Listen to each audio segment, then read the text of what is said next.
Assalamualaikum warahmatullahi wabarakatuh. Bismillahirrahmanirrahim. Alhamdulillahi rabbil alamin. Wassalatu wassalamu ala asyrafil anbiya'i wal mursalin wa ala alihi wa sahbihi ajma'in.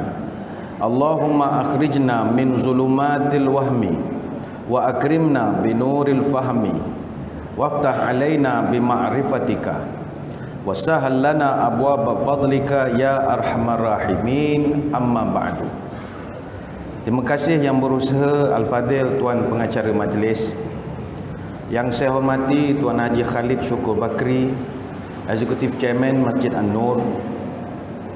Seterusnya yang saya hormati juga barisan An-Nur Mosque Management Board, warga kerja, para sukarelawan, seluruh petugas-petugas Masjid An-Nur Singapura, tuan-tuan guru, para alim ulama, para habaib, muslimin muslimat, hadirin hadirat, tuan-tuan puan-puan, mudah-mudahan dirahmati Allah sekalian.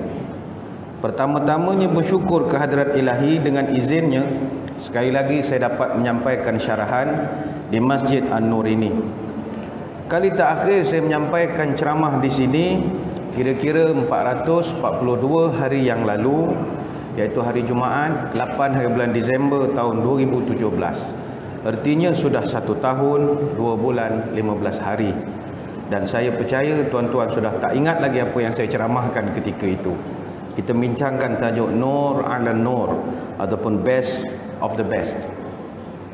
Sebentar tadi sahabat kita pada Ustaz Fatul Ulum bertanya kepada saya, berapa kali saya dah menyampaikan ceramah di Masjid An-Nur ini. First time saya menyampaikan ceramah di Masjid An-Nur ini, bukan di sinilah, di tempat lain, tahun 2012. Hari Sabtu 14 hari bulan Julai tahun 2012. Masa itu kita berforum di bangunan sementara Masjid An-Nur, bergandingan dengan Al-Fadhil Ustaz Muhammad Salam Nasib dan Al-Fadhil Ustaz Kamal Mokhtar. Kita mengadakan majlis 19 April 2013. Kita berceramah di Masjid An-Nur, kita bincangkan tajuk Lead the Change. 3 Mei 2014 kita berceramah di Qaryah 26 Blok 531 Woodland Drive 14, juga jemaah di bawah Masjid An-Nur. Kemudian tahun 2015 22 Ogos kita berceramah sekali lagi di Masjid An-Nur. Tajuknya Suami Isteri Hebat, Rumah Tangga Berkat. Maknanya sudah 5 kali dan tidak jemu mengundang menyampaikan syarahan. Pada kesempatan malam ini kita akan membicarakan satu tajuk seperti yang telah pun disebutkan di awal tadi, antara ketulusan cinta dan keresahan jiwa. Hadirin hadirat sekalian, ada satu finding dapatan daripada Kementerian Kesihatan. Sekarang ini masyarakat kita dilanda penyakit-penyakit berbahaya ataupun penyakit kronik yang bukan penyakit berjangkit, non-communicable diseases. Penyakit-penyakit seperti contoh penyakit kardiovaskular, jantung, saluran darah, serangan jantung, stroke, tekanan darah tinggi, hypertension, kolesterol tinggi. Ini yang banyak dihadapi oleh masyarakat kita. Yang kedua paling banyak dihadapi oleh masyarakat kita adalah kanser ataupun barah. Di Singapura saja kematian kerana kanser 2,584 kematian setiap tahun. Orang Melayu paling ramai sekali yang menghidap kanser limfoma berbanding dengan orang Cina dan juga orang India. Sehingga nisbahnya bagi setiap 100,000 penduduk, 21.3% merupakan lelaki Melayu akan menghidap barah limfoma. Di kalangan wanita, bagi 100,000 penduduk wanita, 14.7% merupakan wanita Melayu yang menghidapi limfoma. Chinese 9.6%, India lebih kurang dalam 9.4%. Angka-angka ini saya bawakan nak menunjukkan non-communicable diseases ini begitu banyak sekali. Belum lagi masuk penyakit-penyakit pernafasan kronik, paru-paru tersumbat, sakit diabetes, kencing manis. Kencing manis, pada petang tadi saya dapat berita tapi belum verify lagi, Singapura kedua tertinggi kencing manis selepas Amerika Syarikat. Yang ini saya belum dapat angkanya lagi. Mungkin esok akan keluar berita yang rasmi. Kencing manis nombor 2 selepas Amerika Syarikat. Yang keempat, yang kelima penyakit mental, yang keenam penyakit lain. Masyarakat kita sekarang kita rungsingkan mereka terdedah kepada penyakit-penyakit yang menjurus kepada lifestyle, amalan gaya hidup. Berapa ramai masyarakat kita tak makan sayur, masyarakat kita tak makan buah, tidak buat aktiviti-aktiviti fizikal, tak campur lagi yang merokok, yang minum arak, menambahkan lagi masalah. Apatah lagi negara kita Singapura ini surga makanan, badai, dendeng, ayam percik, katira, kacang pul, nagasari, pulut panggang, onde-onde, kuih dadar, kuih bingka, epok-epok, roti kira, nasi rawon, nasi janganan, nasi sambal goreng dan macam-macam. Saya sementara tunggu tuan-tuan ni semayang, berapa makanan dihidangkan pada saya. Epok-epok ada, nasi biryani, ayam masak merah, teh tarik lagi, luar biasa sekali. Yang kita runsingkan adalah ia menambahkan kepada beban penyakit kepada masyarakat kita. Tetapi ada lagi yang lebih kita khawatirkan berbanding penyakit-penyakit fizikal tersebut, iaitu masalah gangguan mental. Gangguan mental ini satu masalah yang perlu kita ambil perhatian. Statistik di Singapura saya kurang pasti, belum sempat pergi ke Buangkok nak buat kajian lebih mendalam. Tetapi kalau di Malaysia tahun 2020 penyakit mental akan jadi penyakit kedua paling tinggi selepas penyakit jantung. Tahun 2008 Malaysia hanya ada 400,227 orang pesakit mental, tapi sekarang tiap tahun sudah meningkat 2,000 orang, 2,000 orang, 2,000 orang. Sebab itu kalau tuan-tuan pergi ke Malaysia, pergi ke Johor, pergi ke Melaka, nisbah orang yang sakit mental begitu tinggi. 10 orang yang kita jumpa, kurang separuh gila tu. Hati-hatilah. Ada short wayang. Mungkin daripada 10, 5 ataupun 4 itu ada penyakit mental. Saya ingat dalam masjid kita ni pun ada sakit mental. Cuma sebab dia makan ubat, dia okey lah. Cuba dia tinggal ubat dia. Saya berceramah, dia duduklah depan ni kan, duduk mendengar saya berceramah tepi ni. Nasib baik dia makan ubat. Mental illness yang paling banyak dalam masyarakat kita, MDD, Major Depressive Disorder, kemurungan besar. Murung, selalu fikir masalah duit tak ada, kerja tak ada, macam-macam. Hari ini kalau di Malaysia 6.3% daripada penduduk Malaysia yang dewasa mendeриtai MDD. Belum lagi masuk BD. BD ni bipolar disorder. Dia mengalami gangguan perubahan mood yang begitu drastik sekali. Sekejap dia gembira, sekejap dia menangis, sekejap dia moody, sekejap dia marah. Kenapa saya bawakan angka-angka ini? Nak menunjukkan ketenangan jiwa adalah perkara yang paling mahal sekarang ini. Mahal. Ketenangan tak boleh dibeli. Tuan-tuan duduklah tepi pantai, East Coast ke West Coast ke mana-mana, belum tentu tenang. Belum tentu. Duduk di rumah tidak tenang. Ketenangan benda yang paling mahal sekali sekarang. Sebab sebagai manusia, kita ini terlalu banyak nak dipikirkan. Kadang-kadang kehidupan kita ini sebab terlalu banyak berfikir, kita menjadi semakin jauh dengan Allah Ta'ala. Bila jadi semakin jauh, maka ketika itulah keresahan melanda dalam jiwa kita.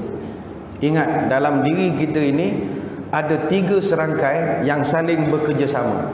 Akal, fizikal dan juga hati kita. 3 ini kalau tak dapat digunakan, maka akan timbullah masalah. Maka rawatan terbaik untuk kita menghadapi kegelisahan jiwa, ayo milikilah hati yang tenang. Hati ini raja. Ada satu kiai di Indonesia namanya Kiai Haji Abdullah Jimnastiar, AA Jim namanya. Dia karang satu lagu nasyid dinyanyikan oleh kumpulan senada. Kata dia, jagalah hati, jangan kau kotori, jagalah hati, lentera hidup ini. Jagalah hati, jangan kau nodai, jagalah hati, cahaya ilahi. Bila hati kian bersih, fikiran pun akan jernih. Semangat hidup kan gigih, prestasi mudah diraih. Tapi bila hati keruh, batin selalu gemuruh. Seakan dikejar musuh, dengan Allah kian jauh. Yang selebihnya dapatkan album yang original di pasaran, kumpulan senada. Saya tak biasa menyanyi dalam ceramah, bagi ustaz lain lah menyanyi. Timbul pertanyaan, kenapa kita murung? Kenapa kita stres? Kenapa kita gelisah? Secara saintifiknya, kemurungan disebabkan ketidakseimbangan dua bahan kimia dalam otak kita, serotonin, noradrenalin. Dua ni bila dia tak seimbang, dia akan menyebabkan mood kita jadi berubah-ubah. Sebab itu orang yang stres, orang yang depression, dia akan pergi berubat. Doktor akan bagi macam-macam ubat, farmakoterapi, dia bagi ubat anti murung. Bila stres, makan, stres, makan. Ada yang buat terapi psikologikal, dia buat counselling. Ada yang buat terapi kognitif, ada yang buat terapi sama kumpulan, satu kumpulan usrah, semua problem yang sama semua. Lepas tu ada yang buat ECT, electroshock, ada sampai tahap begitu. Cuma dibincangkan, benarkah masalah kegelisahan jiwa, kemurungan ini hanya kerana dia tu kurang agama? Tidak semestinya. Sebab itu data-data yang mengejutkan di Arab Saudi, walaupun Arab Saudi itu dekat dengan agama, tapi kadar bunuh dirinya juga boleh tahan tingginya. Statistik daripada Interior Ministry, tahun lepas saja bunuh diri ada 295 kes. Yang paling mengejutkan adalah kes berlaku di kota Makkah Al-Mukarramah. Di Saudi saja 259 laki-laki, 36 perempuan bunuh diri. 134 rakyat Saudi, 125 expatriate. Bunuh diri ini sama ada dia minum klorok, ada yang gantung diri, overdose, ada yang tembak, macam-macam. Ada satu kes, satu orang doktor, saya tak boleh sebutkan namanya sebab dia dah mati. Kalau tak ada kamera saya sebutlah namanya. Dia ni seorang pensyarah, profesor lah di Universiti Ummul Qura. Universiti Ummul Qura, kalau tuan-tuan nak pergi haji, dia pergi masyair, memang itulah laluan kita nak pergi ke masyair. Lalu di Jamiah Ummul Qura, dia merupakan pensyarah, profesor dalam bidang sejarah dan kebudayaan di Universiti Ummul Qura. Telah menulis 30 buku dan 70 research, dia buat kajian. Tapi akhirnya dijumpai mati bunuh diri dengan mengikat serban merah putih itu pada lehernya, digantungkan pada kipas di pejabatnya. Bila cek kenapa dia bunuh diri, hutangnya sampai mencecah 8 juta Saudi Riyal. Luar biasa sekali. Kalau kita akan jadi heran, kenapa dia bunuh diri ya? Bukankah baik dia pergi Tanaim sekejap, niat ihram, masuk Mekah, semayanglah, tawaf ke sa'i, tak jalan lah. Kalau dia nak bunuh diri, dia tetap bunuh diri juga. Berapa bulan sebelum itu ada satu orang gadis lewat 20-an juga bunuh diri. 2 minggu sebelum dia berkahwin, gantung diri dengan scarf. Maka kalau kita mengatakan benda ini kerana kurang agama, tidak mesti juga. Kadang-kadang ada orang yang kuat agamanya pun, tetapi tidak ada orang yang membantu pun akan menyebabkan dia jadi rosak. Sebab itu bila bercerita tentang orang stres, tuan-tuan agak zaman Nabi ada orang stres atau tidak? Ada. Zaman Nabi ramai sahabat yang stres dan datang jumpa dengan Nabi. Ada satu riwayat, satu hari Nabi jalan dalam kota Madinah, tiba-tiba Nabi nampak satu orang sahabat nama Abu Umamah radhiyallahu anhu. Lantas Nabi bertanya, "Ya Aba Umamah, mali araka jalisan fil masjid fi ghairi waqti shalah?" Weh Abu Umamah, kenapa aku nampak engkau duduk dalam masjid pada masa ini orang tak duduk dalam masjid? Mungkin masa tu jam 10-11 pagi, kebiasaannya orang pergi bekerja, yang bisnes-bisnes lah, yang keladang-keladang lah, tetapi dia duduk dalam masjid. Maka dijawab oleh Abu Umamah, "Humumun lazimatni ya Rasul wa duyun." Saya sedang stres ya Rasul. Kenapa kamu stres? Duyun. Apa itu duyun? Hutang banyak ya Rasul. Hutang banyak, tempoh pembayaran makin dekat, duitnya tidak ada. Maka Nabi pun bersabda, "Afala u'allimuka kalaman idza anta qultahu azhaballahu azza wa jalla hammaka wa qada anka dainaka." Oh, maukah kamu saya ajarkan satu bacaan berupa doa yang kalau kau amalkan nescaya kegelisahanmu dihapuskan dan hutangmu nanti akan diuruskan kembali. Dijawab oleh Abu Umamah, "Bala ya Rasulullah." Of course, saya nak ya Rasulullah. Apakah doa tersebut? Ni tuan-tuan bacakan. Kata ulama, bacalah doa ini 2 kali di waktu pagi, 2 kali di waktu petang. Qul idza asbahta wa idza amsayta. Kata Nabi, bacalah di waktu pagi dan petangmu. Allahumma inni a'udzubika minal hammi wal hazan wa a'udzubika minal ajzi wal kasal wa a'udzubika minal jubni wal bukhli wa a'udzubika min ghalabati daini wa qahri rijali. Bacalah doa ini, iaitu maksudnya, ya Allah, saya berlindung kepadamu daripada rasa gelisah dan stres. Saya berlindung kepadamu dari rasa lemah dan malas. Saya lindung kepadamu dari jadi orang penakut dan kedekut. Saya berlindung kepadamu daripada lilitan hutang dan hidup termakan budi dengan orang. 8 perkara Nabi minta didoakan, 2 kali pagi, 2 kali petang. Maka kata Abu Umamah, fa fa'altu zalika fa azhaballahu hammi wa qada anni daini.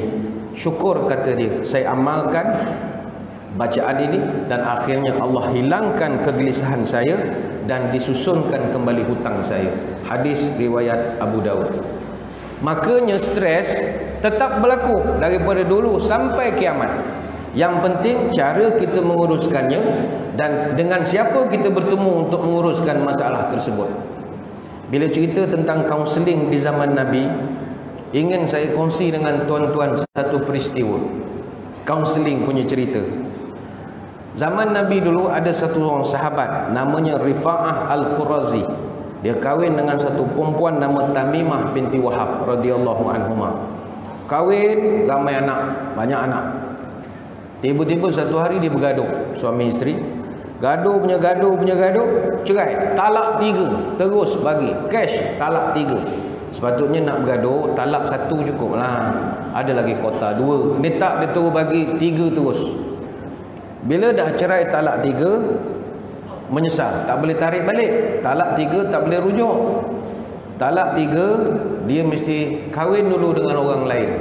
Orang kita istilahkan perbuatan itu dia panggil Cina buta. Saya pun tak faham kenapa salahkan Cina dalam hal itu. Ada kena-mengena pun dengan orang Cina. Kita kena tukar nikah muhallil, itu istilah yang tepat. Nikah muhallil. Jangan salahkan kaum, apa kena-mengena dengan kau. Cina buta, la ilaha illallah. Jadi akhirnya Tamimah dia kahwin dengan satu orang sahabat lain nama Abdullah bin Zabir Al-Qurazi radhiyallahu anhu. Tamimah dia kahwin dengan Abdurrahman bin Zubair ini. Dia bukan niat nak duduk jadi isteri, suami isteri. Dia hanya nak transit saja untuk nak balik semula kepada suaminya bernama Rifa'ah. Jadi dia expect kahwin sekejap, kemudian cerai lah. Sekali Abdurrahman tak ceraikan dia. Hari berganti minggu, minggu berganti bulan, bulan berganti tahun. Akhirnya Tamimah ni jadi stres. Dia buat perangai itu, ini, gini-gini, tetap tak diceraikan. Akhirnya Tamimah stres, dia buat aduan kepada Nabi. Dia cari waktu, buat appointment. Pegawai Nabi setuju tarikh, dia pun dapat menghadap Nabi. Dalam hadis riwayat Muslim, Tamimah datang berjumpa Nabi memakai jubah berwarna hijau. Tuan-tuan bayangkanlah ya, Madinah ni coklat saja keliling dia. Kalau orang pakai warna hijau, itu memang striking color, shocking color. Daripada jauh boleh nampak. Dia datang pakai baju hijau. Datang jumpa Nabi. Nabi silakan, kata Nabi. Apa hal Tamimah, nak mengadu apa masalah? Ya Rasul, saya pening ni ya Rasul. Saya punya suami ini begini. Dia mengadulah. Kata Tamimah, wallahi mali ilaihi min dhanbin. Demi Allah ya Rasul, saya bersumpah suami saya ni sebenarnya baik, tak pernah buat jahat kepada saya. Tapi apa masalah kau wahai Tamimah? Jawab Tamimah, illa anna ma ma'ahu laysa bi'aghna anni min hadhihi wa akhazat hudbatan min thawbiha. Dia kata suami saya ni baik ya Rasulullah, cuma masalah dia satu saja ya Rasulullah. Apakah dia? Dia pegang dia punya hujung baju, dia angkat depan Nabi. Hujung lengan baju ni diangkat, dia lepas. Dia kerana mendengar aduan seorang wanita. Tapi itu hak dia sebagai isteri. Angry bird dia sudah tidak boleh. Al-fucuq al-arwah. Tak faham juga ya. Al-fucuq al-maut. tak faham juga ya. Saya tak boleh terjemah sebab ada FB ya, live. Kalau tak ada live saya cerita dah maksudnya. Dia nak mengatakan suaminya sudah al-fucuk al-maut. Mati pucuk kalau begitu Jadinya cerita tu tersebar. Ada beberapa orang beritahu Abdul Rahman, "Rahman, kau punya isteri tengah jumpa Nabi. Dia membawa engkau macam-macam. Dia kata kau punya angry bird tak boleh angry lagi. Apa macam sekarang?" Abdul Rahman malu. Dia bawa anak dia 2 orang. Dia ni duda, anak 2. Dia bawa anak dia jumpa Nabi. "Ya Rasulullah, kazzabat wallahi ya Rasulullah. Ini isteri saya pembohong ya Rasulullah. Inilah anfuduha nafdul adim walakinna shizun turidu rifa'ah." Ya Rasul, ni pembohong ya Rasul. Dia kata, dia bilang saya ini tak bagus, tak macam-macam lah. Demi Allah saya bagus ya Rasul. Kalau saya tak mampu, kenapa dulu saya kahwin? Saya ada 2 anak. Ini anak datang pada mana ya Rasul? Ini fitnah. Walakinnaha nashizun. Dia ni nusyus, derhaka ya Rasul. Sebab saya tahu turidu rifa'ah. Dia masih tergila-gilakan bekas suami dia. Saya tahu ya Rasul. Saya cek handphone, saya mesej semua, saya tahu semua. Mana dia? Oh, malam-malam mesti dia tidur, dia cek handphone. Oh, main ada WhatsApp group ni. Apa semua dia tahulah. Mendengar pergaduhan itu, Nabi diam, Nabi tersenyum. Hadis panjanglah, hadis Bukhari Muslim. Saya tidak nak cerita pasal angry bird, itu tidak. Yang saya ceritakan stres. Semua orang menghadapi masalah, kegelisahan.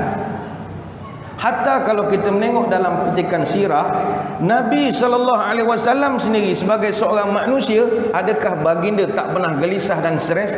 Sebagai manusia dia pun gelisah.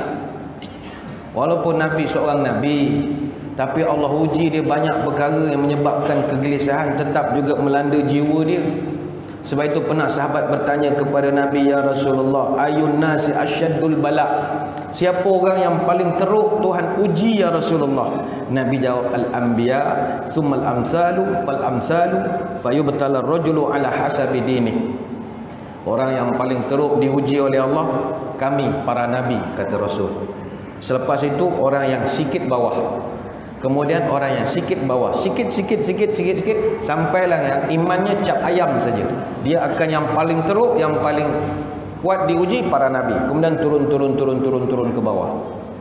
Apa contoh ujian yang Allah berikan kepada nabi yang menunjukkan nabi ini juga manusia biasa, dia juga stres. Pertama, kata ulama, nabi pernah stres semasa fatarul wahyu. Apa makna fatarul wahyu? Fatarul wahyu ni adalah tempoh wahyu tidak turun. Wahyu tak ada langsung. Berapa lama wahyu tak turun? Kata Imam Ramadan Al-Buti, wahyu tak turun selama 6 bulan. 6 bulan tidak ada ayat Quran turun. Nabi kan biasa dapat wahyu dari masa ke semasa. Tiba-tiba wahyu tak ada 6 bulan. Apa perasaan tuan-tuan? Kita mungkin tak terima wahyu, tapi kita selalu dapat WhatsApp daripada kawan-kawan, ada Facebook notis macam-macam lah. Bayangkan telefon kita tak berbunyi dari pagi sampai malam. Apa perasaan tuan-tuan? Apa hal telefon aku nak tepuk-tepuk, buka bateri, masuk balik? Apa hal? Itu baru pagi sampai malam saja. Bayangkan kalau 6 bulan telefon kita tak bunyi. Kenapa tak bunyi telefon aku ni? Pening juga. Aku dah kena reject ke? Orang dah tak invite aku ke? Macam-macam kita akan fikirkan.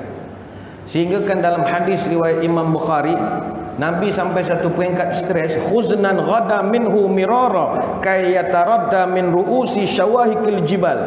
Nabi kata, aku ni rasanya nak naik saja gunung, harap mati sajalah. Stres. Tapi macam mana Nabi menangani? Sama juga Nabi pernah tertekan semasa menghadapi peristiwa kewafatan 2 orang manusia yang begitu rapat berjuang dengan dia, iaitulah Khadijah binti Khuwailid dan juga Abu Talib. 2 orang ni begitu berperanan dalam hidup Nabi. Mereka dipanggil menghadap pada Allah. Nabi tertekan. Sebab selama ni Khadijah banyak support Nabi. Dari segi moral, dari segi finance, dia banyak bantu Nabi. Abu Talib pula, dia abang long kawasan. Tak ada orang berani usik Nabi ya. Maknanya orang baru nak pukul, ini 3 line punya orang, Omega. Siapa mau kacau sama dia, tak ada orang kacau. Ini aku Abang Long. Kau berani kacau? Tak ada orang kacau. Abu Jahal, Abu Lahab semua, okey bang, sorry, tak ada kacau. Bila Abu Talib mati saja, wah, semua orang sudah, mana kau punya bapak saudara? Nabi tertekan. Itu sebab Nabi tahun itu dipanggil Amun Khuznun, tahun duka cita. Nanti Isra Mi'raj, tuan-tuan akan disyarahkan oleh para asatizah tentang punca Isra Mi'raj adalah Amun Khuznun. Nabi stres, Allah Ta'ala sampai bawa Nabi naik buruk, bawa pergi ke Baitul Maqdis, jumpakan balik dengan Nabi-Nabi yang senior. Dia panggil proses regeneration. Tengok balik Nabi-Nabi supaya datang semangat. Kemudian naik pula ke langit. Sebab itu kalau jemaah kita ada yang stres, problem, apa yang boleh kita bantu dia? Beli tiket kapal terbang, suruh dia naik kapal terbang. Naik Scoot ke apa yang murah-murah, jangan bagi amal mahal. Naik kapal terbang. Pergi Perth ke, pergi Gold Coast ke, biar dia berjalan sekejap. Sebab itu salah satu cara hilang stres, regenerasi. Jumpa balik dengan senior. Sebagai contoh, kita pening mentadbir masjid. Oh, peninglah masjid ni. Cuba buat pertemuan dengan semua bekas-bekas mantan-mantan pengurusi masjid di Singapura. Yang dah tua-tua, umur 78, 83, 85, jalan dah bongkok-bongkok semua tu. Buat satu program, suruh dia bagi talk. Pengalaman dia menjaga masjid tahun 60-an, 70-an, 80-an. Bila kita dengar, Masya Allah, aku rasa aku boleh buat lebih baik daripada dia. Zaman dia susah, aku boleh buat. Tuan-tuan yang kerja cikgu, oh susahnya kerja cikgu lah ni, budak-budak macam ni. Buat majlis, panggil cikgu-cikgu pencen yang umur dah 80. Suruh dia cerita zaman dia jadi cikgu macam mana. Kita dengar, kita akan jadi syukur pada Allah. Jadi bersemangat kita. Macam tu Nabi stres, Allah bawa jumpa Nabi Ibrahim, Nabi Yusuf, bawa Nabi Zulkarnain, Nabi Zulkifli. Dia jadi semangat. Dia baru nak down, dia tengok Nabi Musa. Alamak, Nabi Musa dulu pernah nak kena tangkap dengan Firaun lah, tapi dia relax je. Alamak, malu lah aku. Wah, jumpa pula Nabi Ibrahim. Wah, Nabi Ibrahim ni kena kejar sana, kejar sini. Kesian sama dia lah. Alhamdulillah, aku tak ada masalah. Jumpa dengan Nabi Isa. Oh, dia akan jadi semangat. Itu yang kedua. Yang ketiga, kata ulama, Nabi pernah tertekan ketika dia dihalau daripada Taif. Selepas wafat Khadijah, Nabi pergi ke Taif. Mekah ke Taif lebih kurang dalam 111 km, 1 jam 16 minit boleh sampai ke Taif. Taif ni kawasan sejuk. Tuan-tuan nanti kalau pergi umrah, bincang dengan travel agent, pergi ziarah Taif. Taif ni sejuk macam Cameron Highland. Sejuk saja. Kalau kena harinya, kalau musim winter boleh jumpa salji. Taif. Taif ini Nabi pergi. Tapi dia dihina, dihalau balik. Padahal Taif itu bukan kampung orang lain, itu kampung moyang dia. Nabi kan namanya Muhammad bin Abdullah bin Abdul Muttalib bin Hashim bin Manab. Hashim bin Manab moyang Nabi. Isteri Hashim bin Manab namanya Atikah. Atikah tu orang Taif. Itu kampung moyang dia, bukan kampung orang lain. Tambahan lagi, Uthman bin Affan radhiyallahu anhu, menantu dia orang Taif. Maknanya di situ besan dia, saudara semualah. Tapi dia hina sebegitu rupa. Stres Nabi. Tertekan dia. Kalau kita dihina tempat orang, munasabah. Kita pergi tempat orang, tak ada saudara mara, kita dihina, dihalau. Itu munasabah. Macam cerita Seri Mersing. Dia dihalau keluar balik. Kajang Pak Malau, kajang berlipat. Kajang saya mengkuang layu. Dagang Pak Malau, dagang bertempat. Dagang saya musafir lalu. Selamat tinggal Pak Malau. Dia pun tinggalkan. Munasabah. Itu bukan kampung dia. Kau baliklah ke Pahang. Itu bukan tempat kau. Mersing tu di Johor. Tapi ini yang Nabi pergi ke Taif tu kampung dia. Apa perasaan? Yang keempat, kata ulama, Nabi tertekan semasa menyampaikan kisah ataupun cerita Isra wal Mi'raj. Tertekan Nabi. Ni saya tak detailkan lah. Nanti tiba syarahan Isra, nanti ramai asatizah akan ceritakan kisah itu. Bayangkan Nabi nak bercerita kepada orang Arab tentang perjalanan Nabi naik ke langit. Orang tak percaya apa yang dia cakap. Sampai kata Nabi, kazzabatni Quraisy kuntum fil hijr. Aku dituduh bohong oleh orangku sendiri ketika aku menyampaikan cerita Isra Mi'raj di atas hijr Ismail. Apa perasaan tuan-tuan? Pengikut penyokong kita yang selama ni percaya pada kita, tiba-tiba kita cerita Isra Mi'raj, semua tak percaya. Berapa orang je yang percaya? Tak ramai. Antaranya Abu Bakar As-Siddiq radhiyallahu anhu. Kan dia cerita dia, saya ringkaskan macam ni. Bila Nabi balik Isra Mi'raj, pagi-pagi yang datang rumah Nabi, Abu Jahal. Dia ketuk pintu. Duduk. Muhammad, oh Muhammad. Nabi buka pintu. Apa hal? Muhammad, apa berita hari ni? Terbaru, cerita terbaru. Rupanya Abu Jahal tiap-tiap hari dia akan pergi rumah Nabi untuk tanya berita baru. Kenapa dia jumpa Nabi? Sebab Nabi ini dia pembawa berita. Nabi dalam bahasa Arab dari perkataan naba'a. Naba'a al-anba, berita. Nabi bawa berita. Jadi kan macam kita bukan suka nak tahu berita. Tuan-tuan bangun tidur, buka telefon, nak tengok apa berita. Kalau dulu orang nak tengok berita pukul 8, orang beli surat khabar, baca surat khabar. Kita perasaan nak tahu berita sejak zaman Nabi lagi dah ada. Abu Jahal ketuk. Muhammad, apa berita? Nabi pun ceritalah. Oh pakcik, semalam saya pergi Baitul Maqdis. Baitul Maqdis. Baitul Maqdis kat mana? Baitul Maqdis yang ada Masjidil Aqsa. Bila kau pergi? Semalam. Bila kau balik? Malam tadi. Baitul Maqdis. Kau biar betul? Iya. Pergi semalam. Siapa nak percaya? Baitul Maqdis bukannya dekat. Habis kau nampak apa? Dia pun ceritalah negeri-negeri. Abu Jahal berguling suka.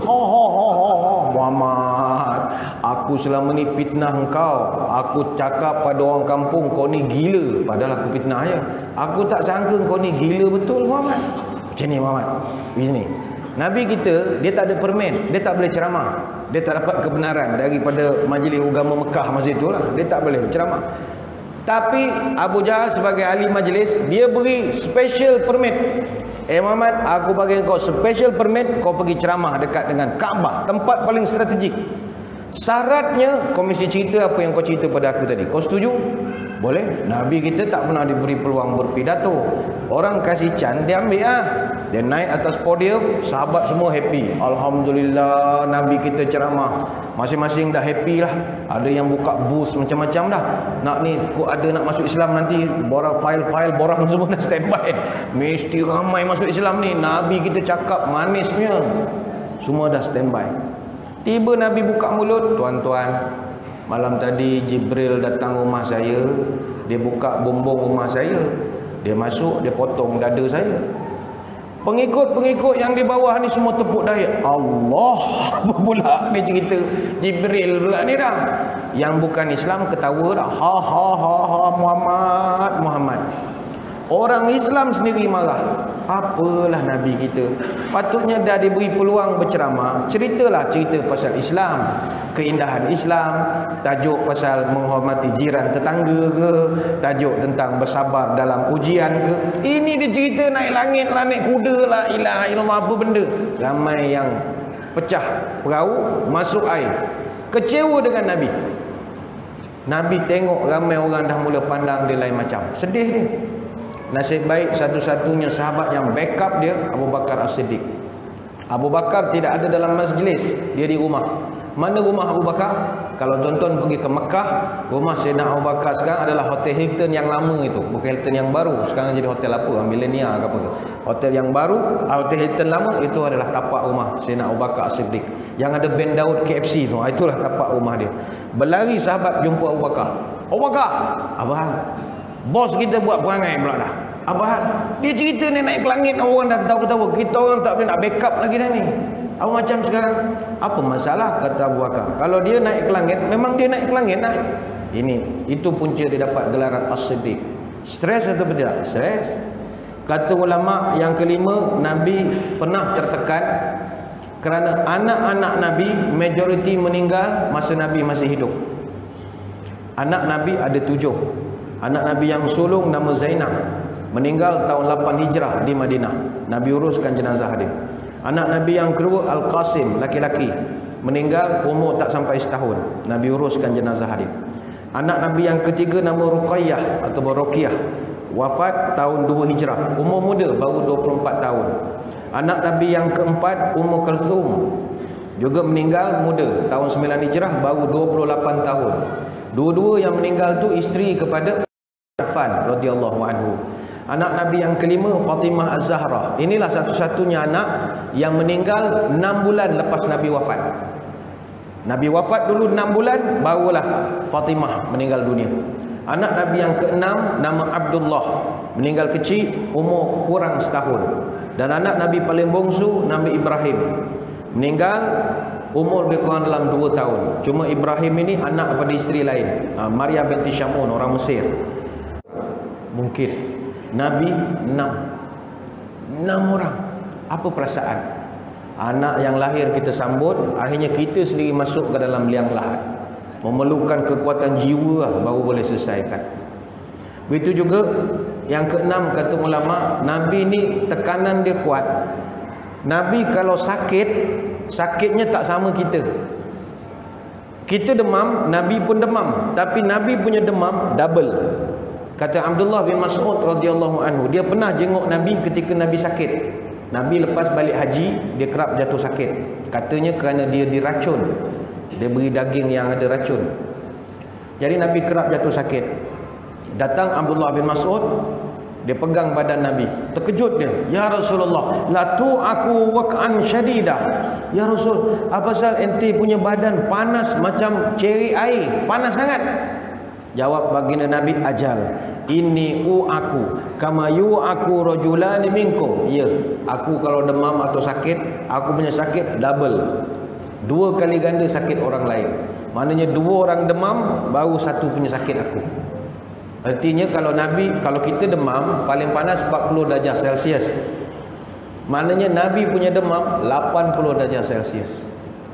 Air menggelegak dah 100 darjah Celsius. Nabi punya panas luar biasa. Jadi Abdullah bin Mas'ud tanya, "Zalika anna laka ajra ini?" Adakah Tuhan bagi tuan demam double sakit dia kerana nak bagi double 2 pahala ya Rasul? Jawab Nabi, "Ajal, zalika kazalika." Of course, itulah tujuannya Allah memberi saya sakit double, kerana nak memberi pahala pun double juga. Yang ketujuh, kata ulama, Nabi pernah stres juga kerana masalah keluarga. Ada. Kita tak katakan Nabi ni rumah tangganya 100% tak pernah gaduh. No. Asam garam rumah tangga itu biasa. Tapi Nabi berjaya buktikan, nikah sekali buat, kahwin sampai ke lahat. Nikah sekali sudah, kahwin sampai ke tanah. Nikah sekali jadi, kahwin sampai ke mati. Itu Nabi. Berbeza kita sekarang ini, pagi bernikah, petang berpisah. Pagi bernikah, petang bertingkah. Pagi bernikah, petang minta pasah. Pagi menikah, petang menyalah. Pagi nikah, petang menyanggah. Pagi nikah, petang berlurut cincin. Belum hilang inai di jari, sudah bertengkar setiap hari. Belum hilang inai di tangan, bercakap sudah pakai tangan. Belum hilang merahnya inai, suami isteri sudah pun bercerai. Masa kahwin berkompang-kompang, lepas kahwin berlempang-lempang. Itu yang berlaku sekarang. Ini yang berlaku sekarang. Nabi pun gaduh, kita pun gaduh, tapi kita gaduh luar biasa sekali. Padahal isteri kita baru berapa? 1, paling banyak 2 ataupun 3, 4 kadang-kadang saja. 3 pun jarang-jarang. 1 banyak, 2 sikit-sikit. Itu saja. Nabi berapa? Kata Anas bin Malik, kana lin nabi tis'u niswatin. Nabi itu ada 9 orang isteri. Kata ulama, umumnya isteri Nabi ada 11.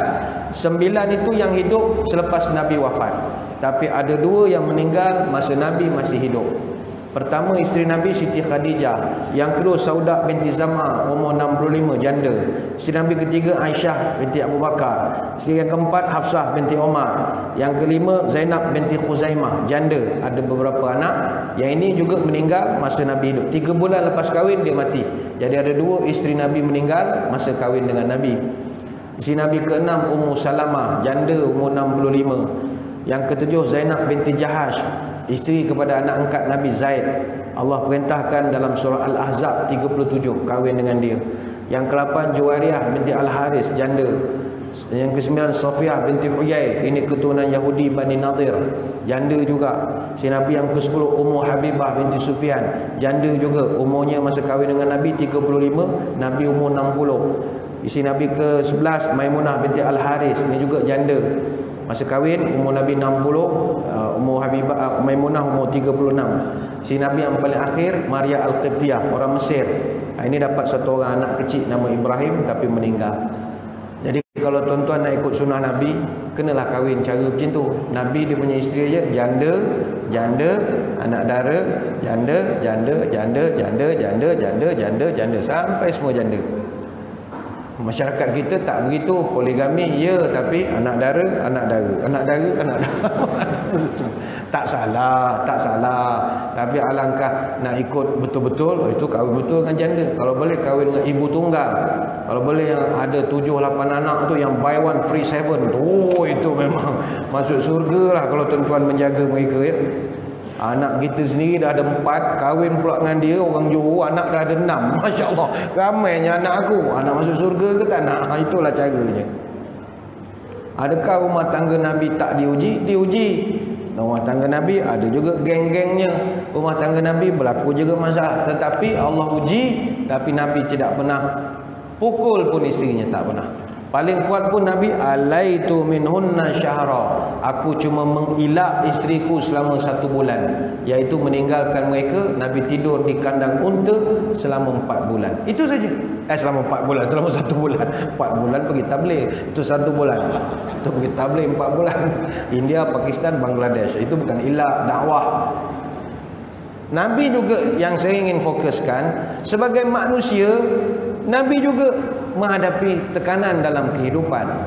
Tidak ada yang orang yang tidak diuji oleh Allah. Kegelisahan jiwa, stres, tension, depression. Dalam masjid ni berapa orang yang sedang ada masalah? Tuan-tuan, you are not alone. Tuan-tuan tidak keseorangan. Ramai lagi orang ada masalah. Tapi macam mana solusinya? Sebab itu tajuk kita malam ini nak mencari penyelesaian kepada masalah kita, iaitu antara ketelusan cinta dan keresahan jiwa. Jiwa yang resah, banyak problem ini boleh diselesaikan. Bagaimana? Kiai Haji Abdullah Gimnastiar Al-Ajim mengajarkan ada 4 rahsia untuk menjadi orang yang tenang. Tenang saja. Walaupun dilanda dengan pelbagai ujian, dia relax saja. Macam mana caranya? Nombor 1, pertama sekali, hendaklah kita merasakan bahawa kita tidak memiliki apa-apa pun. Semua yang kita dapat hanyalah pinjaman. Oh, kalau begitu cara berfikir, tenang hidup kita. Kematian ayah, mak, isteri, anak-anak. Kalau orang yang biasa, anak meninggal, saya ingat dia menangis lah. Menangis sampai jadi Kasim Selamat agak menangis. Kasim Selamat dulu nangis sampai buta-buta. Kenapa? Sebab dia tak jumpa kaunselor. Kalau dia jumpa kaunselor, minimum pergi masjid lah jumpa imam, InsyaAllah dia takkan nangis sampai berminggu-minggu, berbulan-bulan. Artinya dia tak pergi masjid lah. Macam itu masalah. Kau duduk bawah kolong, macam mana nak selesai masalah? Nangis saja. Asyik Pak Ali asyik tolong dia, bagi makan macam-macam. Dia tak pergi kaunseling lah. Lepas tu bila dia dah celik mata, dia nampak Sabariah, dia marah lagi. Patutnya dia jumpa orang untuk minta kaunseling, jumpa ustaz-ustaz boleh bagi nasihat. Ini tak ada, dia terus ambil gerpu cocok. Kasim Selamat. Tak betul. Cari orang untuk mintakan penyelesaian. Agama mengajarkan nombor 1, apa juga masalah yang berlaku pada kita, kehilangan, kematian, itu semua pinjaman. Anak pinjaman, isteri pinjaman, semua pinjaman. Na'udzubillah, tuan-tuan bawa kereta accident, na'udzubillah, cedera parah, kaki dipotong, bangun-bangun daripada habis bius, pandang aku ke hospital, ingatkan dalam kubur. Alhamdulillah, cari mana kaki aku. Isteri beritahu, tak ada abang, sudah potong kaki abang, kena lenyek dengan tayar. Kalau dia ada memikirkan bahawa segala sesuatu itu milik Allah, dia bagi pinjaman, dia akan relax sajalah. Oh, dah tak ada dah. Innalillahi wa inna ilaihi raji'un. Apa nak buat? Dia bagi pinjam, tak jaga, dia ambil balik ah. Itu saja. Contoh mudah, tuan-tuan keluar masjid, kasut kita hilang. Dah letak tempat paling elok lagi dah. Susun bagi nampak. Tiba hilang. Kalau orang yang tidak ada jiwa tenang, oh dia marah-marah. Mana ni? Saya nak jumpa lembaga pentadbir. Mana ni? CCTV. Saya nak tengok. Daripada pukul berapa?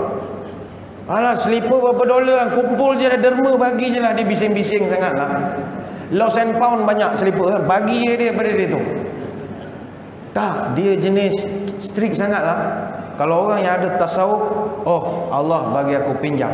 Kalau Allah nak ambil, dia punya suka lah, beli lain sajalah. Dia tenang saja. Tenang saja. Sebab itu, tuan-tuan kalau nak belajar tasawuf, belajarlah dengan budak-budak yang kerja joki. Joki yang valet parking tu. Saya bila tengok valet parking, kalau dekat hotel, dekat shopping complex kan ada valet parking ya. Joki. Kita bawa kereta, sampai kat joki, kita turun. Bagi kunci, dia bagi kad. Okay. Kita pun masuk. Joki, bila dia dapat kereta, dia tahu itu bukan kereta dia. Maka dia akan jaga elok-elok. Dan tidak akan sombong. Walaupun yang dia bawa Bentley, walaupun yang dia bawa Mercedes S-Class 600, yang pintu sedut tu, zup, pintu mahal tu. Tak adalah bila dapat Mercedes, dia bawa balik rumah dia dekat Tampines. Mak, aku bawa Mercedes mak. Ambil gambar. Selfie. No, dia tahu itu bukan dia punya. Ini amanah. Dia jaga, jangan kasih cala. Dia bawa elok-elok parking basement, taruh tempat sesuai. Pastikan lampu cukup, CCTV ada. Nanti hilang macam mana? Owner marah.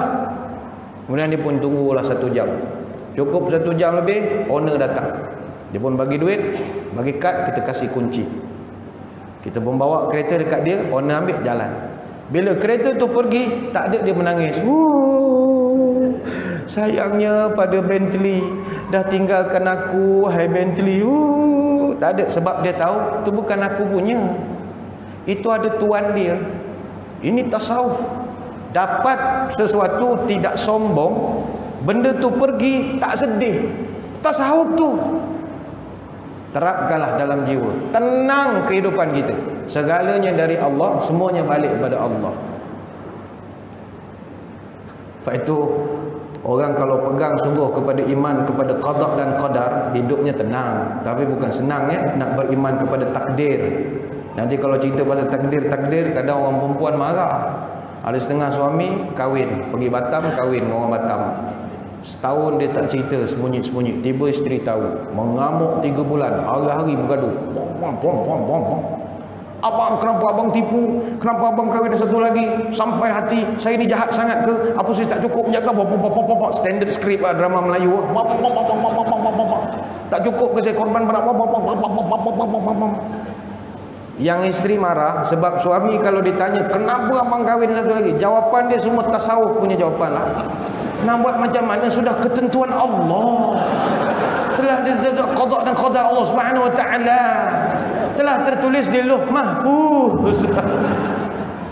Selalu jadikan itu sebagai alasan. Tapi tak apalah, itulah orang yang tenang, dia menganggap semuanya itu adalah pinjaman dan rasa tidak memiliki. Sebab itu saya selalu pesan, orang kalau pernah berada dalam kekuasaan, pernah jadi menteri, pernah jadi pemimpin, tiba-tiba hilang kuasa. Kalau dia ada tasawuf, dia rasa tidak memiliki semuanya pinjaman, dia tenang saja. Tapi kalau kita merasakan kekuasaan itu hak kita, nenek moyang kita punya 7 keturunan, itu yang berhari-hari bergaduh tu. Sebab kita merasakan itu kita punya. Tapi kalau merasakan itu Allah punya, relax saja. Relax saja. Ini yang pertama, jiwa jadi tenang. Yang kedua, ciri-ciri orang yang tenang jiwanya, yang dekat dengan Allah, dia merasakan setiap pemberian daripada Allah adalah jalan untuk Allah suruh dia dekat dengan Allah. Saya fahamkan begini, banyak nikmat Allah beri pada kita. Contoh paling dekat dengan tuan-tuan, handphone lah. Berapa orang di kalangan kita yang pernah terfikir handphone yang tuan-tuan beli, Contoh ada rezeki kita beli iPhone yang baru. iPhone baru ni canggih betul ya. Tunjuk muka ya, terus on lah. Zuzup. Terus on je lah. Canggih betul. Macam mana dia kenal muka kita lah? Zuzup. Keluar gambar kita. Mahal telefon tu. Tapi beberapa orang yang bila dapat iPhone, dia merasakan bahawa alhamdulillah, ini Allah beri kepada aku untuk aku dekatkan diri pada dia. Jarang sekali. Allah bagi kepada kita kereta, rezeki beli motor. Berapa orang yang menganggap bahawa motor dan keretanya itu Allah Ta'ala berikan supaya dia lebih dekat datang ke masjid? Tak ramai. Allah beri dia kesihatan. Jarang yang nampak bahawa Tuhan bagi dia sihat untuk dia datang ke masjid. Pagi-pagi pergi jogging Bukit Batok ke naik bukit mana tak kira lah, silakan, tak ada masalah. Tapi ingat jugalah, kalau Tuhan boleh bagi aku sihat pagi-pagi panjat bukit, takkan aku tak boleh curi sikit masa datang masjid. Datanglah masjid, mendekatkan diri dengan dia. Ada satu kisah zaman dulu, 3 orang pemuda pergi ke tengah hutan naik kuda, kedok naik kuda. Mereka pun bermalam, ikat kuda di pokok, tidur. Pagi besok mereka bangun, mereka dapati 3 kuda dah hilang. Rupanya ikatan tu tak kemas, kuda lari. Yang menambahkan kerisauan mereka adalah makanan ration semua pada kuda. Dia punya bekalan, beras, periuk, apa semua pada kuda. Dah panik lah. Macam mana kita ni, transport tak ada, makanan tak ada, apa pun tak ada. Habis macam mana? Kita kena minta tolong lah, SOS. Zaman dulu tak ada handphone, tak ada pakai walkie-talkie. Macam mana minta tolong? Dia pakai Red Indian punya style lah, pakai asap.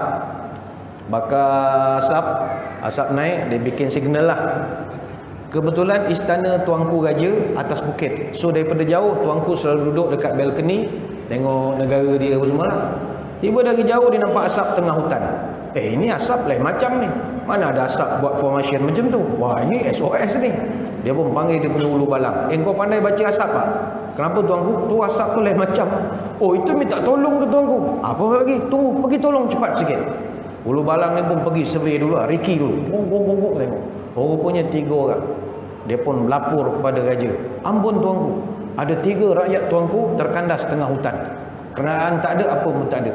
Habis kita kena selamatkan mereka tuanku. Okey, selamatkan mereka, bawa kuda yang bagus-bagus untuk mereka boleh balik ke negeri semula. Datang ulu balang bawa kuda-kuda pergi jumpa dengan anak muda ini. Pemuda yang pertama, bila dapat saja kuda, dia begitu kagum dengan kecantikan kuda. Cantiknya kuda, berkilat-kilat warnanya. Ini mesti bagi makanan mahal ni. Stable kuda tuanku, mesti ada aircon agaknya. Cantik betul lah kudanya. Tak ada kutu, tak ada apa pun. Dia sibuk membelik kuda. Pemuda yang kedua, dapat saja kuda, dia terima kasih kepada hulu balang yang membawa. Terima kasih lancik bawakan kuda. Cantiknya kuda tuanku. Dia puji pula kuda. Pemuda yang ketiga dapat kuda, nangis. Kawan dia harap, apa sebab kau nangis? Patut kau gembiralah, kita boleh balik. Jawab pemuda yang ketiga, aku terharu kerana raja kita baik sangat. Sudi mengirim kuda untuk nak balik dekat pada dia. Baik sangat raja kita. Dia menangis. Tuan-tuan, puan-puan, kita ketika menerima nikmat, tuan-tuan masuk kategori pemuda yang mana? Pemuda A, pemuda B atau pemuda C? Majoriti orang pemuda A. Dia dapat satu nikmat, seminggu dia belik nikmat itu. Mana manual? Buka YouTube aku tak faham. Begitu seronok dia dengan nikmat. Dia beli kereta baru, hari-hari dia mengintai kereta dia daripada rumah dia. Kejap intai, ada lagi kereta? Ada. Pukul 3 bangun. Wah, kereta suka sangat. 5 minit sekali cuci. 2 minggu. Jalan nampak lubang, mengelak. Jalan.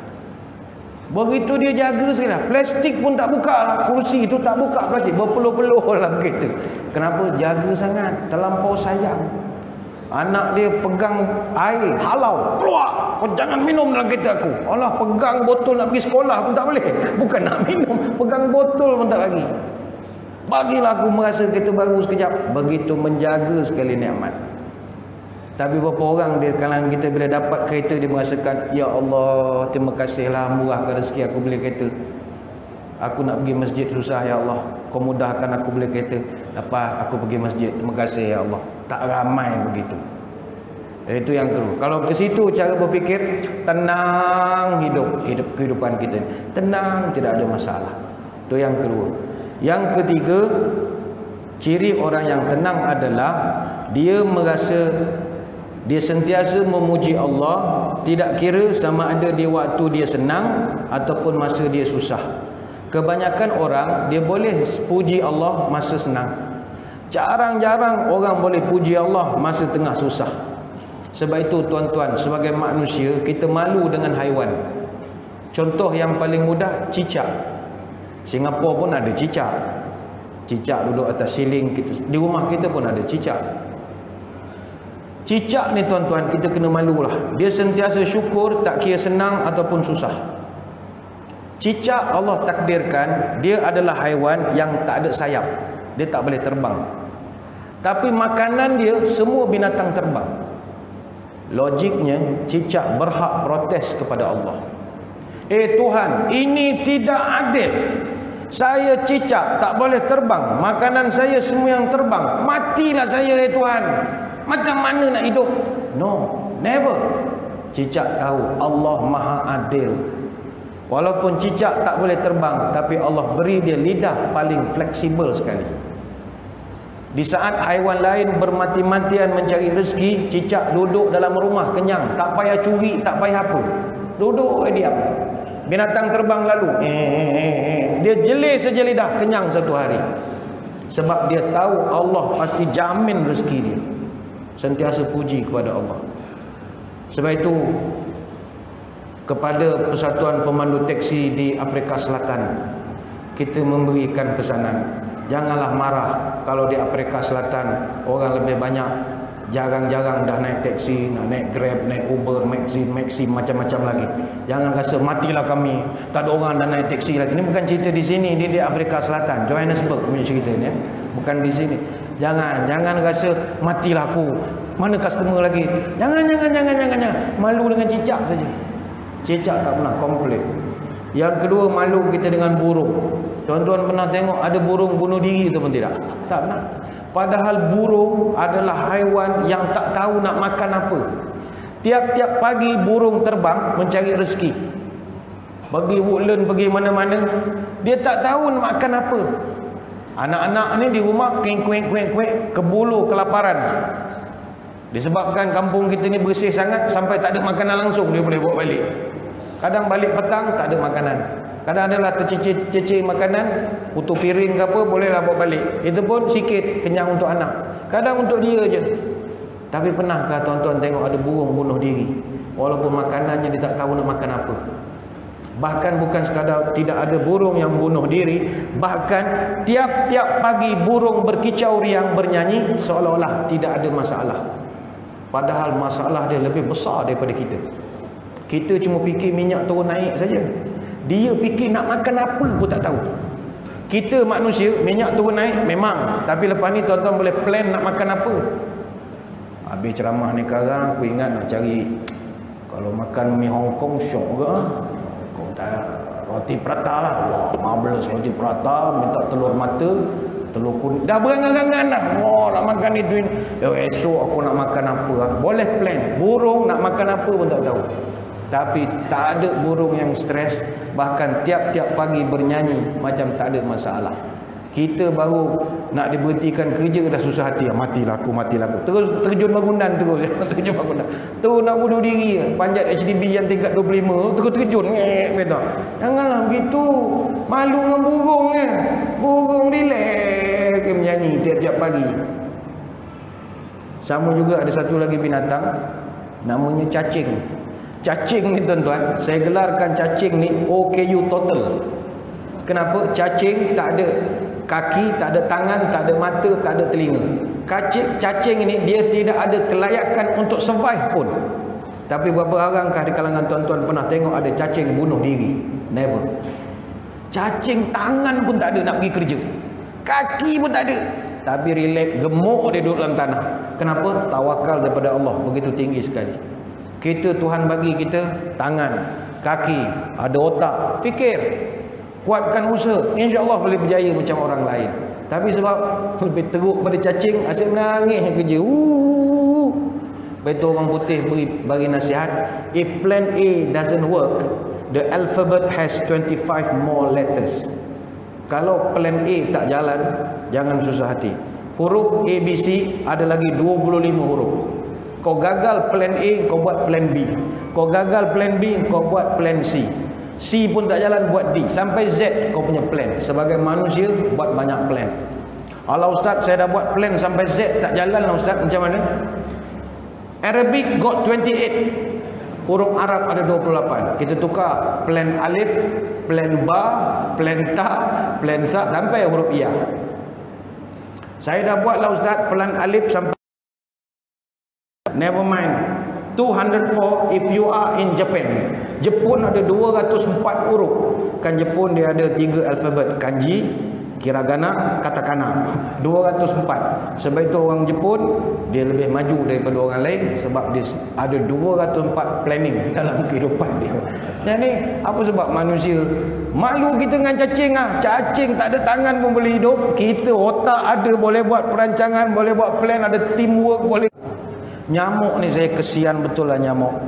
Nyamuk ini darah yang dia makan tu rezeki dia. Tapi seekor nyamuk begitu susah mencari rezeki.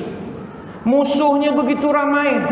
Kementerian Kesihatan, pejabat kesihatan semua anti dengan nyamuk. Dengar saja ada orang demam denggi, terus datang fogging. Longkang semua, dinding habis. Semua kena fogging. Mati keturunan nyamuk. Kita pula dekat kita punya Korea, di perumahan estate masing-masing buat gotong royong, buang macam-macam, mati cucu cicit dia. Kemudian dia baru nak mencari rezeki, nak makan. Sampai di rumah, alamak bau riksek, U-turn balik. Alamak bau motin lagi, U-turn balik. Selamat, orang ni tak spray lagi, motin selamat masuk. Gigit pula, baru makan tak sampai 1 pint. Pup, mati meninggal pula tengah makan. Susahnya jadi nyamuk. Tuan-tuan nak jadi nyamuk ni jadi orang. Bersyukurlah kepada Allah boleh jadi orang. Jadi orang, nikmat. Saya ingat manusia kalau dia memahati ciptaan Allah, sebenarnya dia tak akan jadi orang yang susah hati ataupun gelisah. Kerana Allah Ta'ala sangat sayang pada kita. Cuma Tuhan minta satu saja. Ali Imran ayat 200, ya ayyuhalladzina amanu sabiru wasabiru warabitu wattaqullah la'allakum tuflihun. Tuhan minta beberapa perkara saja. Wahai manusia, kata Allah, sabiru, tahan diri, bersabar, jangan buat maksiat, kata Allah. Yang kedua, sabiru, bersabarlah dalam beribadat pada aku. Sabar. Puasa tu lapar, sabar. Buat haji penat, kaki sakit, sabar. Semua ibadat mesti mau sabar. Semayang 4 rakaat, imam baca panjang, sabar. Sabar. Semua ibadat mesti sabar. Puan-puan pakai tudung, ni pula lepas cap gome, kemain panas Singapura sekarang. Johor, Pahang sama. Gome hujan, tapi tak tahu tak mustajab doa ke apa ke, tak panas betul sekarang. Aircon full pun panas lagi, ramai demam. Pakai pula telekung hijab. Wah, ya Allah, panasnya, ya Allah, gatalnya kepala. Sabar. Sabar itu subur, enggak sabar masuk kubur. Sabar dalam ibadah. Warabitu, bila buat kebaikan, ikut kebaikan dengan satu lagi kebaikan. Kemudian yang keempat, banyak-banyaklah sangka baik. Malam esok Nabi cakap perkataan yang sama. Jaga-jaga ahli syurga, ahli syurga, ahli syurga. Pandang, budak yang sama lah. Semua dah heran. Nabi ni silap agaknya. Tahu lah. Malam ketiga, jaga ahli syurga, ahli syurga. Tengok budak yang sama. Kata sahabat, ini bukan salah. Ini mesti betul punya Nabi nak tunjukkan. Lalu mereka utuskan Abdullah bin Amr al-As pergi siasat. Abdullah bin Amr pergi menyamar. Dek, abang ni bergaduh dengan ayah abang nama Amr al-As. Dihalau dari Abdullah Amr al-As masuk rumah dia, tengok rumahnya rumah bujang. Tak ada lah kitab-kitab mengaji ke apa, ada kelambu zikir, tak ada. Tengah malam pun dia tak ada bangun semayang, apa biasa je. Cuma dekat subuh dia pergi semayang di masjid. Akhirnya Abdullah bin Amru pecah lubang tanya, "Dek, minta maaf, abang ni sebenarnya buat muslihat. Kami ni berpakat nak tengok adik ni apa amalan. Kenapa pula nak tengok amalan saya?" "Begini dek, cerita sini habis sini ya. Nabi cakap awak ni masuk surga." Terkejut budak ni. "Ya ke bang?" Saya mana ada amalan biasa-biasa ya bang. Saya semayang masjid macam tu lah. Malam tidur, mengaji pun jarang-jarang. Saya masuk surga bang. Nabi 3 kali sebut nama awak. Takkan Nabi salah? Yang ini saya kena siasat. Tapi awak pun tak tahu apa amalan awak. Ni yang pening ni. Apa amalan awak dia? Dia pun pening. Katanya, "Bang, saya amalan spesifik tak ada. Tetapi salah satu daripada perkara yang kalau saya ingat, kalau betul lah itu penyebabnya. Pertama, mak saya ajar saya bang, daripada kecil saya selalu sangka baik dengan orang. Saya tak pernah buruk sangka dengan orang. Positive thinking. Apa juga benda-benda saya tak pernah fikir jahat. Saya keluar masjid, selipar saya hilang. Saya tak ada nak marah, saya tak ada nak syak orang sana, suspek, tak ada. Ya ini innalillahi wa inna ilaihi raji'un. Begitu sajalah. Yang kedua, saya hidup saya tak pernah dengki dengan orang. Mak saya ajar saya, orang dapat nikmat itu rezeki dia. Ucapkan tahniah. Saya tak pernah dengki. Apa saya ada saya syukur. Kalau dua perkara ni dapat kita amalkan, ahli syurga lah kita. Dan yang terakhir, yang keempat, untuk menjadi orang yang sentiasa tabah dan rileks dengan ujian Allah, sentiasalah berterima kasih kepada orang yang menyampaikan nikmat kepada kita. Sentiasa berterima kasih, kita akan jadi orang tenang. Contoh, saya berceramah di depan, pihak penganjur sediakan kepada saya mineral water, OKSG. Air ini rezeki daripada Allah. Yes. Tapi saya kena terima kasih kepada orang yang meletakkan di sini. Kalau tanpa dia meletakkan, rezeki itu tak sampai kepada saya. Jadi setiap kali kita mendapat nikmat, berterima kasihlah juga kepada orang yang menyampaikan. Contoh, kita lahir ke bumi ini, memang kita Allah cipta, tapi kita lahir menerusi ibu dan bapa. Terima kasih kepada ibu bapa. Hormat mereka, jangan gaduh. Kita belajar pandai, jadi lecturer, ada doktor, double degree, cerdik. Tapi kita pandai kerana ada cikgu sekolah yang di peringkat rendah lagi mengajar kita mengenal A, B, C, D, E sampai Z. Cikgu-cikgu yang mengajar kita alif, ba, ta. Tanpa mengenal alif, tak boleh baca semua kitab Arab. Jadi terima kasih juga kepada mereka. Walaupun dalam hidup ni banyak kita nak, tapi syukurlah dengan apa yang ada. Contoh, kata orang cerdik pandai, kalau anda tak dapat apa yang anda suka, sukailah apa yang anda dapat. Tenang hidup. Saya ulang, kalau tak dapat apa yang anda suka, sukailah apa yang anda dapat. Contoh, saya kalau ikutkan air mineral, saya tak berapa suka. Saya kalau hati sekarang saya nak teh tarik. Sebenarnya kalau boleh urus dia, taruh teh tarik. Tapi sebab kita mesti mau ada tasawuf.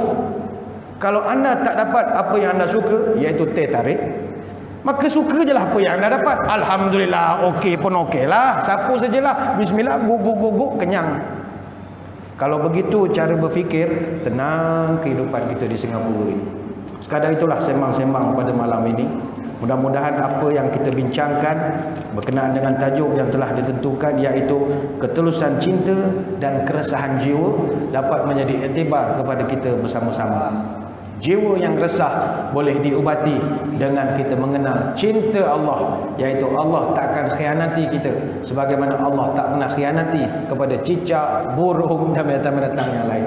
Moga-moga bermanfaat pertemuan ini. Sebelum berpisah, marilah kita mengadahkan tangan berdoa.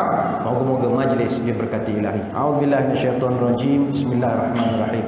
Allahumma salli wa sallim ala sayyidina Muhammadin salatan tukhrijuna biha min zulumatil wahmi wa tukrimuna bi nuril fahmi wa tudihu lana ma nashkala hatta yufham innaka ta'lam wa la na'lam wa anta 'alamul ghuyub. Ya Allah, limpahkanlah selawat dan keselamatan kepada Nabi Muhammad sallallahu alaihi wasallam, yang mana dengan selawat itu Engkau keluarkanlah kami dari kegelapan dan kebimbangan. Engkau muliakanlah kami dengan cahaya kefahaman. Engkau jelaskan bagi kami apa-apa yang tidak kami fahami. Sesungguhnya Engkau Maha mengetahui perkara-perkara yang ghaib. Allahumma aftah alaina futuhal arifin warzuqna fahman nabiyyin wa ilhamal malaikatil muqarrabin birahmatika ya arhamar rahimin. Wa sallallahu ala sayyidina Muhammad wa ala alihi wa sahbihi wa sallam. Walhamdulillahi rabbil alamin. Wa la taufiq wal hidayah. Wassalamualaikum warahmatullahi wabarakatuh. Wallahu a'lam.